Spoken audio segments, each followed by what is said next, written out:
Olá, gente, tudo bem? Vamos para mais uma aula. Então, a ideia é que a gente apresente um pouco sobre produções de materiais didáticos para surdos, que é, inclusive, a nossa proposta da unidade 3, certo? Então, nesse sentido, eu trago aqui alguns aspectos que a gente pode começar a pensar quando a gente se depara com a nossa realidade, né, da educação de surdos em nosso país. Então, a gente pensa, dentro dessa questão da educação de surdos e na produção de material didático, como é que ocorre esse processo educacional dos alunos surdos? É algo que a gente precisa sempre problematizar. Desde a nossa primeira unidade, a gente já vem mostrando alguns aspectos que são importantes, mas pensando especificamente em nossa realidade, como nós podemos fazer para que as nossas aulas sejam mais acessíveis, inclusivas para os alunos surdos, né? Que no caso é a especificidade que a gente está trabalhando aqui. Então, eu como professora de matemática, o que, que eu posso fazer para auxiliar meu aluno? Inclusive, recentemente a gente vai defender um TCC, né, de um aluno de matemática, me orientando, o Laírton, que depois a gente vai disponibilizar após a defesa um material que vai ajudar alguns professores de matemática especificamente, né, mas da área de exatas como um todo, como vocês podem melhorar as práticas aí voltadas para a educação de surdos em relação a esse aspecto, né? Obviamente, que estratégias a gente pode adotar, né? Quais as adaptações que eu devo e posso fazer nas minhas aulas?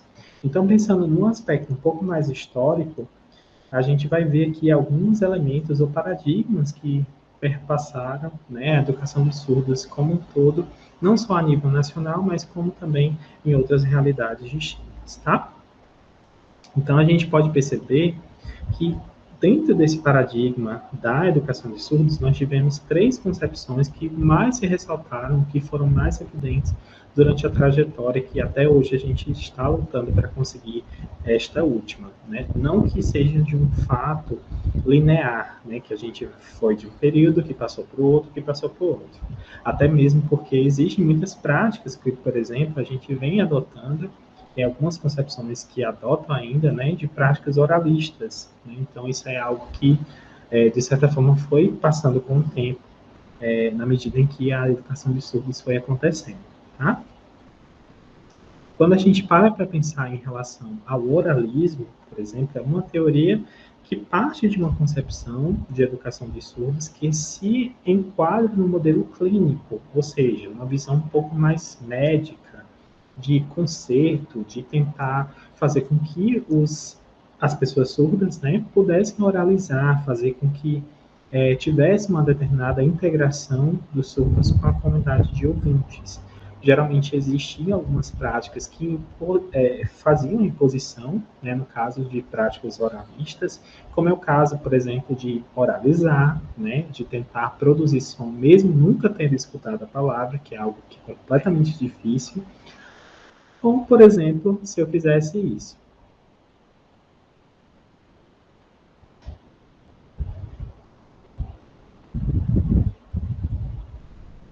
Eu fiz aqui apenas um teste. Se você não entendeu o que eu disse, é assim que geralmente algumas pessoas têm que se virar com a leitura labial, né? Algo que é completamente distinto e alguns não conseguem de jeito nenhum fazer. Até mesmo para quem é ouvinte e precisa fazer uso da leitura labial, por exemplo, sem som, é completamente difícil, como vocês acabaram de perceber agora, como eu fiz esse exemplo.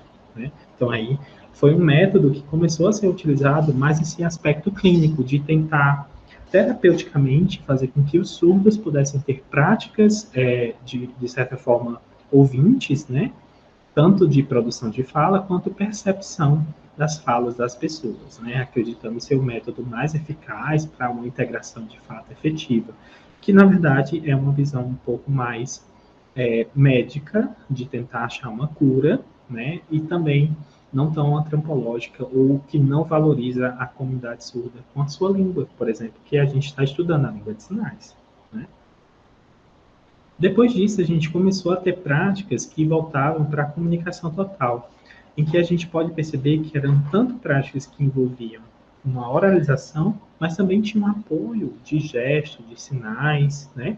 Então, a gente pode perceber que era uma junção entre o que a gente pratica, né, dentro de uma estrutura é bem complicado, na verdade. Eu já fiz alguns exemplos aqui durante as nossas aulas em relação a isso. E muitas vezes, quando a gente vai fazer uma prática bimodal, ou seja, quando a gente utiliza a língua de sinais e também a fala, é possível que a gente perca ou a estrutura de uma língua ou de outra. Então, aí a gente foi percebendo que na comunicação total, que também foi um paradigma dentro da educação dos surdos, começou-se a pensar em como a língua de sinais poderia ser valorizada e poderia se ajudar nesse processo. Então, aí a gente tem um paradigma que foi pensado nesse sentido para que vocês pudessem refletir um pouco mais, né? Que inclusive tem material dentro do nosso material base, né? Que está ali desde a nossa primeira unidade, tá? E o bilinguismo, que seria praticamente a língua de sinais e as modalidades escritas, né, das línguas. No caso da realidade brasileira, nós temos a língua portuguesa como segunda língua e, obviamente, a primeira língua, a língua de instrução, é a Libras. Né? Então, por exemplo, geralmente, na maioria dos estados, né, está começando-se a ter práticas voltadas para o bilinguismo, né, que a gente tem aí, dentro dessa concepção, o indivíduo que fala duas línguas, obviamente dentro de uma situação em que ele vai associando a segunda língua através da primeira, ou seja, ele vai aprendendo a língua portuguesa através da Libras. Então, eis aí uma prática que envolve um pouco mais sobre isso. Inclusive, a gente aprovou recentemente a Lei 14.191, que é uma lei de 2021, né? Se eu não me engano, em julho, que a gente aprovou, que regulamenta, né, o ensino bilíngue dentro da Lei de Diretrizes e Bases da Educação, né, a nossa LDB. Então, isso é um marco histórico, né, dentro da educação de surdos em nosso país, que já vem sendo problematizada, né, e refletida há muito tempo em relação a isso, tá? Oi, Maria Luísa. Olá, Maria Luísa. Tudo bem, querida? Estamos nós apenas. Falha-me. Então, pensando sobre a educação bilíngue, né, para surdos, a gente traz aqui uma citação de Lacerda e Montelato, que fala que o bilinguismo visa a exposição da criança surda à língua de sinais, né, o mais precocemente possível, em que a gente tem aí algumas concepções que podem fazer com que o desenvolvimento seja um pouco mais propício para que ela possa desenvolver de forma plena. Então, ter um acesso à língua de sinais, por exemplo, é uma modalidade que você pode, no caso, compreender aí um pouco mais sobre esse processo, ter aí a ideia de que por meio da língua de sinais é que pode-se começar outras interações, né? Então, como eu falei, né? A língua portuguesa sendo aprendida através da língua brasileira de sinais, como é o caso do bilinguismo que a gente tem aqui no nosso país, né? No caso das línguas que são, de certa forma, mais comuns.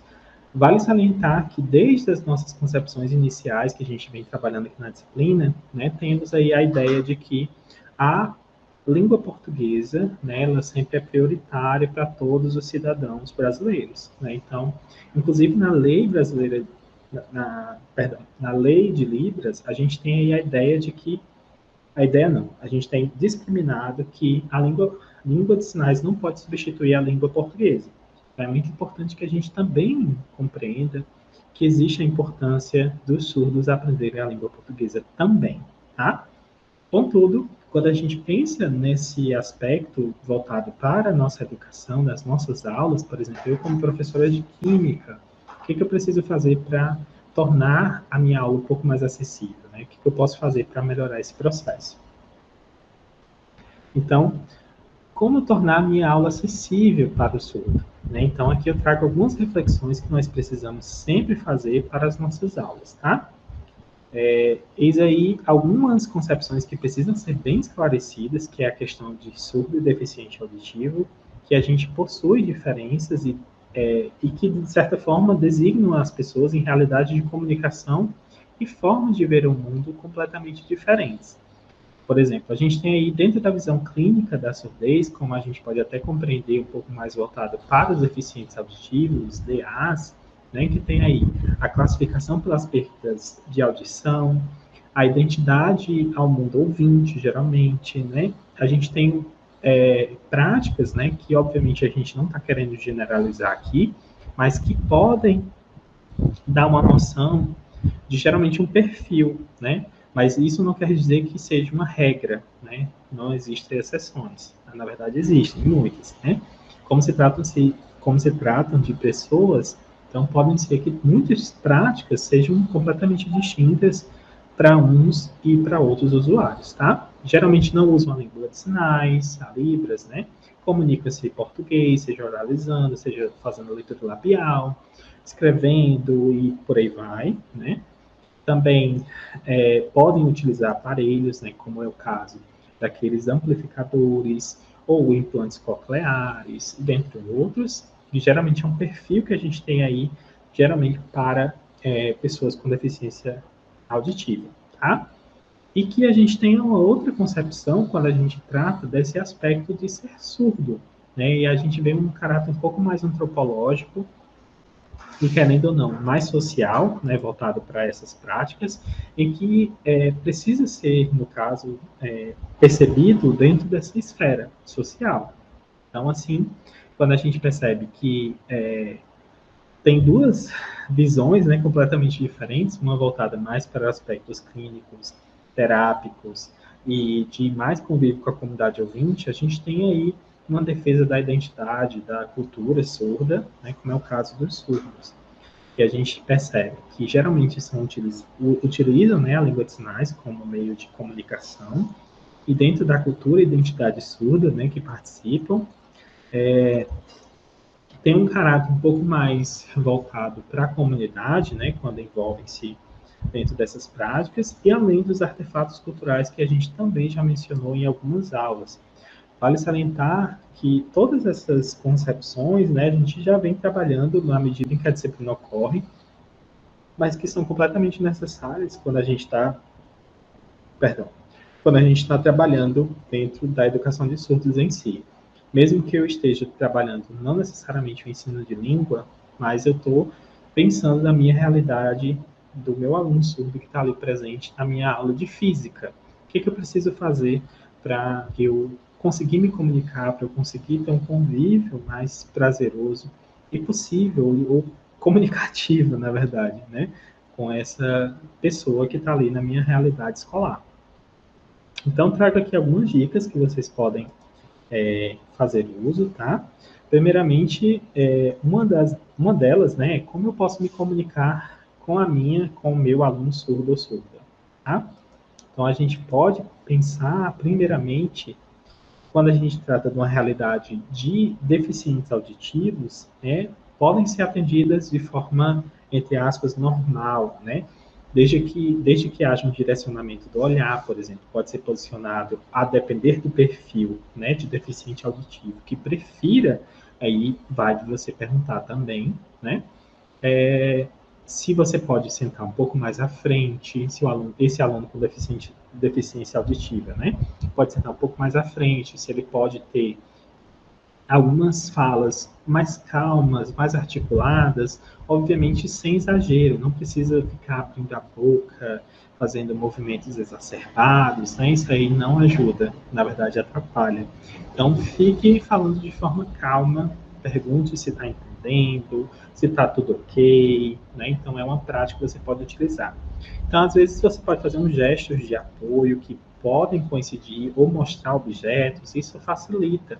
Lembre-se que, mesmo sendo uma pessoa que tem uma prática mais voltada para a comunidade ouvinte, ainda assim os recursos visuais para qualquer pessoa podem ajudar, obviamente, caso ela tenha uma visão, digamos, típica, né?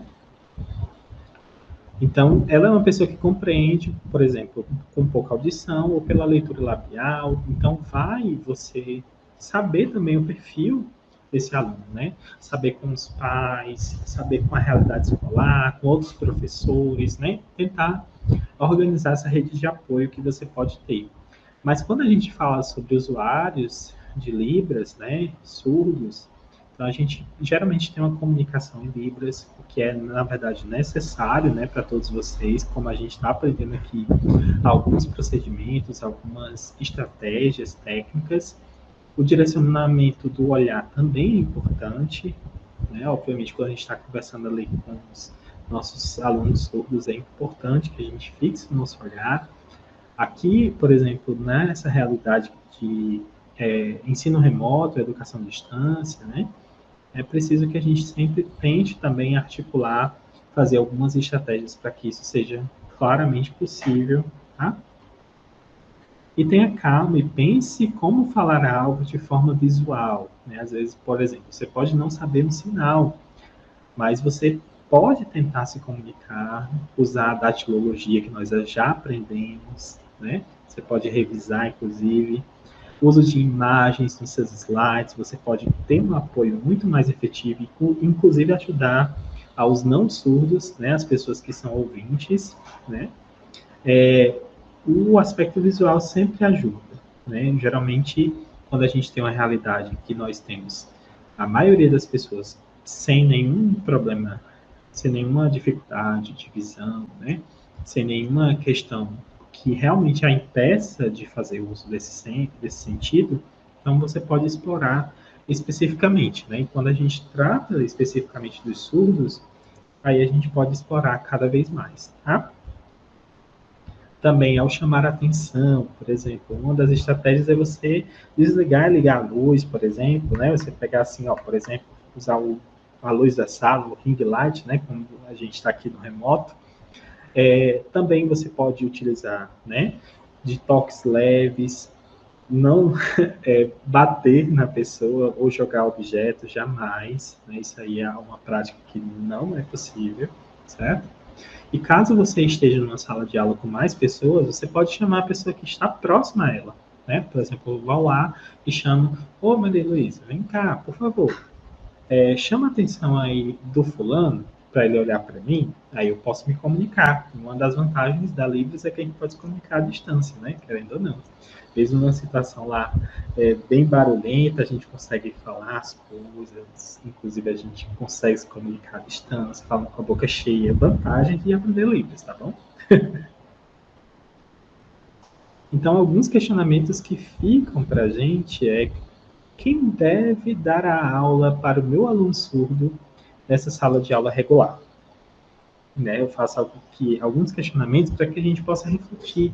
Inclusive, tem uma atividade disponível no nosso sistema, certo?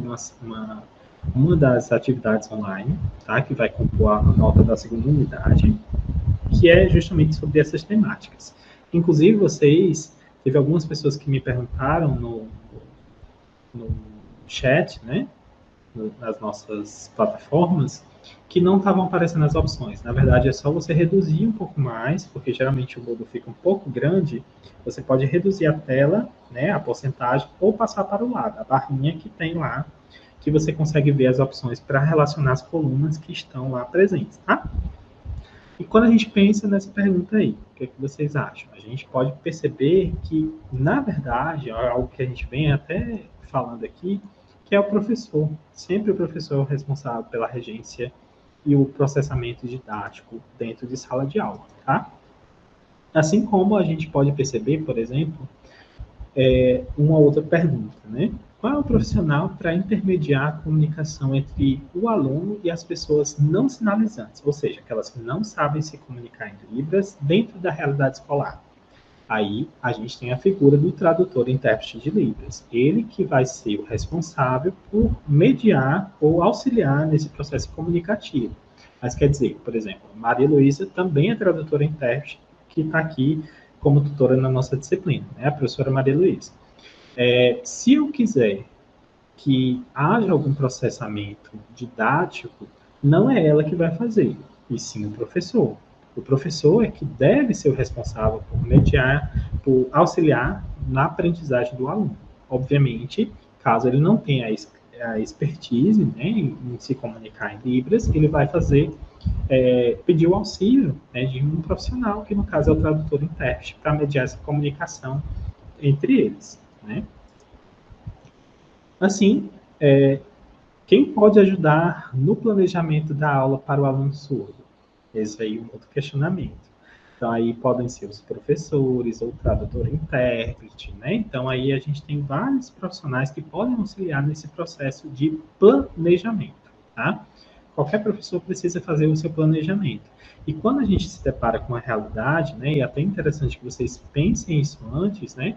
Por exemplo, eu gosto muito de fazer com os meus alunos da educação, né, no ensino superior, por exemplo, presencial, alguns formulários, né? Por exemplo, conhecendo o perfil, conhecendo o que eles usam de tecnologias, que eles geralmente têm mais dificuldades que podem fazer, né? Então, isso aí é um conhecimento que eu faço prévio, né, da realidade ou dos perfis que vão ter na minha sala de aula. Então, é uma coisa que vocês devem fazer. Procurar a secretaria da escola, procurar quem são os alunos do ano anterior, por exemplo. Você vai pegar uma realidade lá do segundo ano no ensino de química. Obviamente, uma grande parte já vai estar na realidade escolar, seguindo, né, por exemplo, na escola de ensino médio. Então, você já tem como acessar, por exemplo, perguntar para a secretaria, perguntar à diretoria, à coordenação pedagógica da sua escola, como é que vai ser o perfil desses alunos, se vai ter algum aluno surdo ou não. Então, é algo que você pode planejar e já ir se adaptando antes, né? Obviamente, você está aprendendo muitas dicas aqui, mas nada melhor do que você se preparar antes, né? Então, nós como professores sempre estamos planejando, replanejando e assim por diante, né? Bem como a gente tem uma realidade dentro das salas de AE, né, que são as salas de atendimento educacional especializado. Então, quem é que pode ajudar o aluno surdo em suas necessidades educacionais, né? A gente tem a figura aí, ou do professor, ou do instrutor de Libras, ou algum profissional especializado com fluência. É muito importante que a gente explique isso, a fluência, porque nada adianta a gente ter um profissional que não tem fluência e que não vai ajudar, de certa forma, o aluno surdo que precisa, por exemplo, da língua de sinais. Então, a gente tem uma realidade que, algumas vezes, é muito aparente, né, de a gente ter, dentro da sala do AEI, né, profissionais que não têm uma determinada capacitação e que, querendo ou não, pode atrapalhar o desenvolvimento desse aluno surdo, né? Então, aí a gente tem uma rede de colaboração que é preciso ser criada, desde o processo dentro da escola, ou com a família, ou com outras instituições mais especializadas, mas que esse aluno não possa ser prejudicado nas atividades educativas dele, né? Como assim, a gente tem diversas leis que amparam essa questão, tá? Então, um último questionamento aqui que eu faço é: quem é que deve aprender Libras para se comunicar com o aluno na escola? Quem é? A gente faz esse questionamento, né? E a resposta é muito óbvia, né? Toda a comunidade escolar deve aprender. Todos devem aprender a se comunicar. Imagine, pois, algumas situações que a gente se depara em que a gente tem aí N práticas que podem ser pensadas, né, dentro dessa realidade. Então, eu como educador, o que eu posso fazer pelo meu aluno surdo? Então, ó, por exemplo, eu trago algumas situações aqui para a gente refletir. Qual a importância de um motorista saber se comunicar com uma aluna surda? O que vocês acham, né? Qual é a necessidade, por exemplo, de eu dizer que eu vou descer determinada parada, ou eu estou com medo de uma situação que pode ocasionar uma violência contra a minha pessoa? Então, aí, o que você acha, por exemplo, de um motorista saber Libras para se comunicar com essa aluna, né? Numa situação de necessidade, de urgência, de saúde, né? Então, aí, a gente já vê desde o motorista que leva, por exemplo, para a realidade escolar, nesse contexto do presencial, né, que nós já estamos voltando, ou mesmo em outras situações diversas. Saiba que a visão é o meio de acesso a todas as informações para o ou a surdo, né?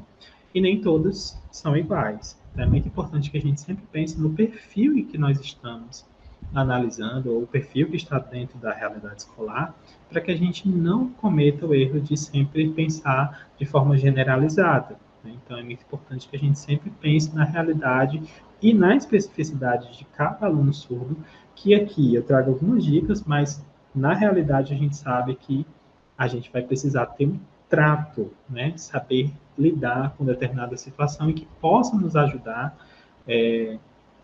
no dia a dia, né?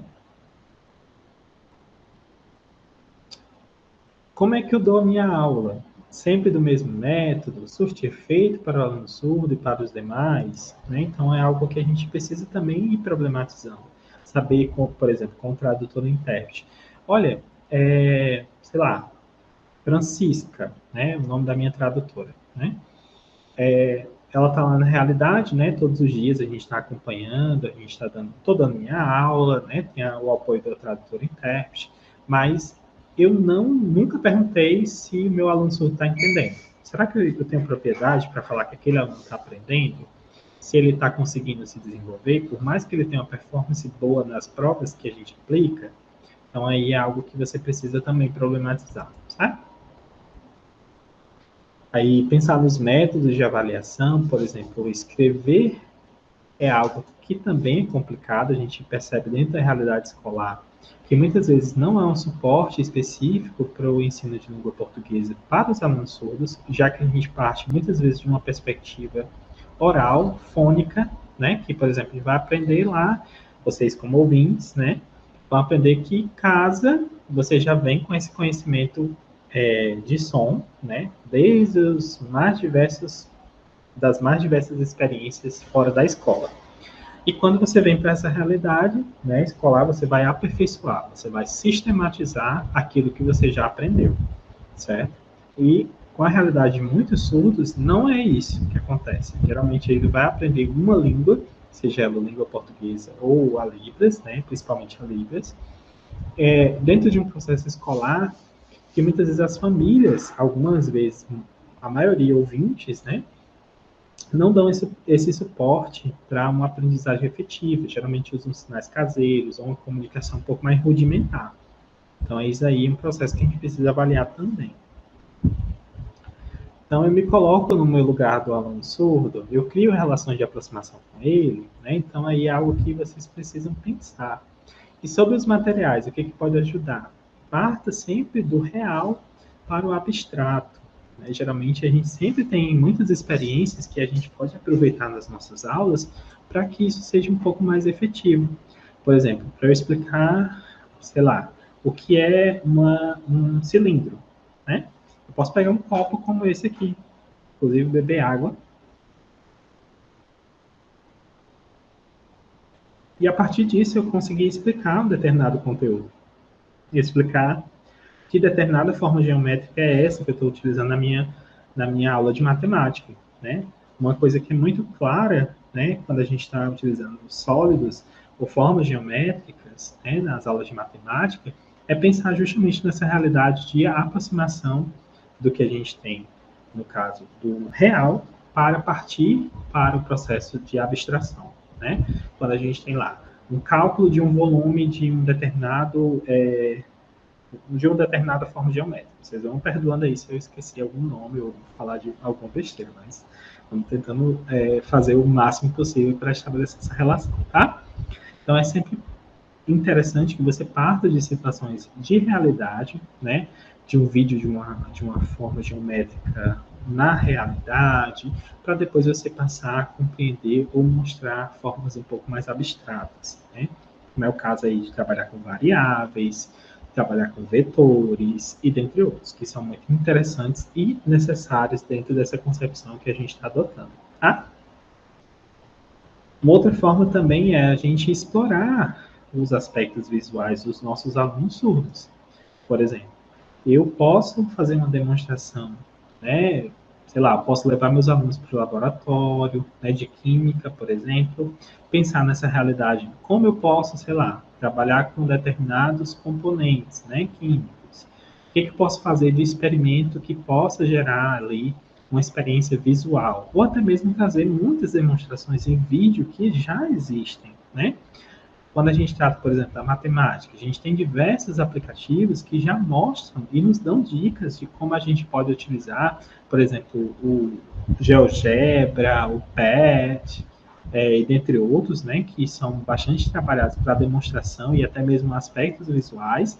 A linguagem matemática e a linguagem das exatas, na verdade, é muito a gente consegue perceber muitas coisas, né?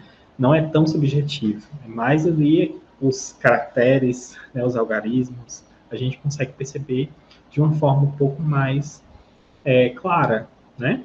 Obviamente tem alguns processos que a gente precisa fazer aí algumas abstrações, isso é completamente normal, mas geralmente a gente percebe que tem aí alguns elementos que podem ser muito mais visíveis para essa realidade desse aluno surdo, tá? Pense na língua de sinais e na cultura surda como uma aliada, né? Pense nessa rede de apoio, como você pode convidar outros profissionais, pensar em vídeos, né? Que possam aí ajudar nessa perspectiva dentro dessa realidade que nós estamos apresentando, certo?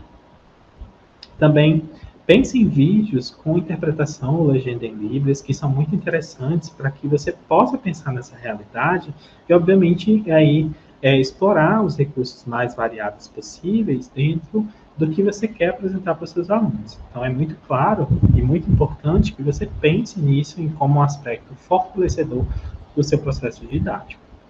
Boa tarde, Paula. Ou, boa tarde não, né? Boa noite. Boa noite, professor. Desculpa o atraso. Sem problemas, querida. Você é a única hoje. Estou quase acabando.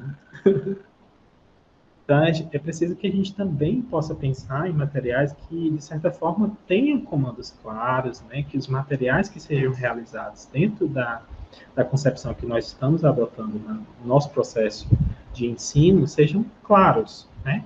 A gente precisa, na verdade, facilitar esse acesso, né? Principalmente quando a gente está trabalhando dentro de uma realidade que precisa envolver outros profissionais, como é o caso de tradutores e intérpretes, né? Como é que eu posso auxiliar para que o meu tradutor tenha uma performance melhor? Geralmente eu posso disponibilizar os slides com antecedência, posso utilizar o material em conjunto, posso pensar em planejamento da aula junto com o tradutor, né? Você pode pedir dicas até mesmo, né, para esse profissional que é muito mais propício, né, de ter aí algum conhecimento em relação à cultura e à língua que possam lhe favorecer uma melhor performance dentro do seu processamento, do seu processo de ensino-aprendizagem. Disponibilizo, inclusive, aí meu e-mail, tá?